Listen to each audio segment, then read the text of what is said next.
Now I'm going to attempt to describe how potholes form using one of the best teaching mechanisms around. I'm going to use food.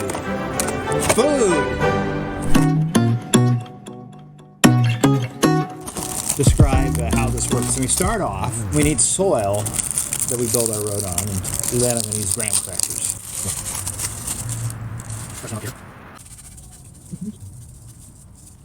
Okay, so I think we have a pretty good bedrock, existing soil here, and it's time to build the road right on top of it. So we bring in some of our structural soil.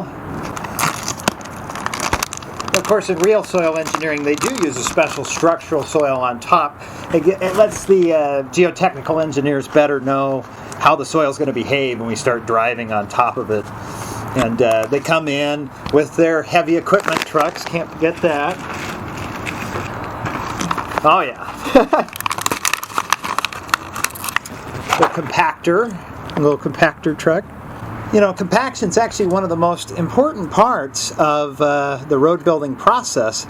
They come in and the geotechnical engineers, construction guys, calculate exactly how much they need to squish the dirt down before they can put the asphalt on it. That's because when you start driving traffic on the road, the soil is going to squish under all the weight, and you don't want that happening when you have nice, pretty asphalt on top, and then it starts sinking in certain places where people are driving.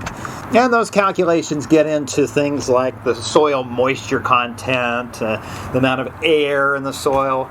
There's one thing I've learned from geotechnical engineering, it's that I don't want to be a geotechnical engineer, but I really respect what they do, because if you think about it, everything we build, a road, a high-speed train, a skyscraper, everything's built on top of soil.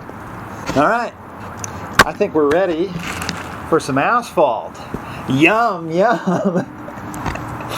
This is the most delicious asphalt that you'll ever try. All right. Here we go. Time to get the crew out here. Where's my other bulldozer? Oh. Okay. Time for our day with pouring.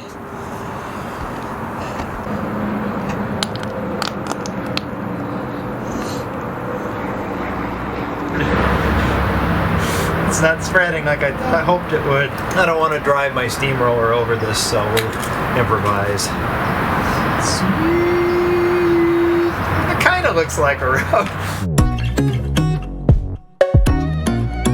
Okay, I'm back from the freezer where I have frozen it, and now it is sturdy enough that a steamroller can drive over it without getting too goopy. I think the mayor gets to drive first in his green 1984 something or other. Alright, it's good. He drives across it no problem. So come on, bring the whole town. Oh, isn't that great? And like a regular road, you can drive back and forth on it all day long, and the road's fine, doesn't crack. The soil underneath it can handle the stress, and it's good. But then what happens one day when instead of the town's traffic driving on it, you get a big rig.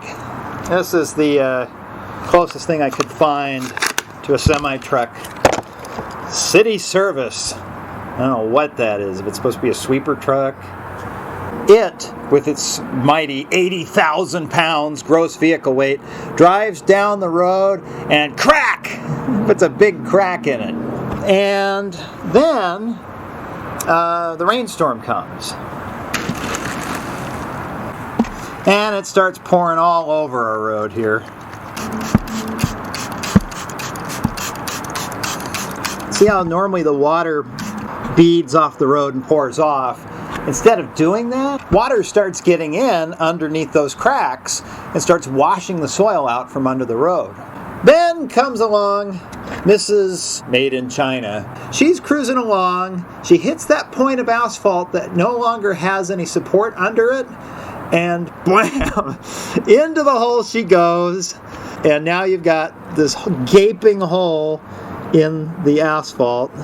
And ladies and gentlemen, a pothole is born. See, look here. Asphalt is not necessarily rigid like concrete. It's kind of flexible. See how you can see there on top? That's not a whole lot different than the way asphalt normally is, but it doesn't have any strength. So when a car drives over it and there's no dirt underneath, bam! It just goes right into the hole.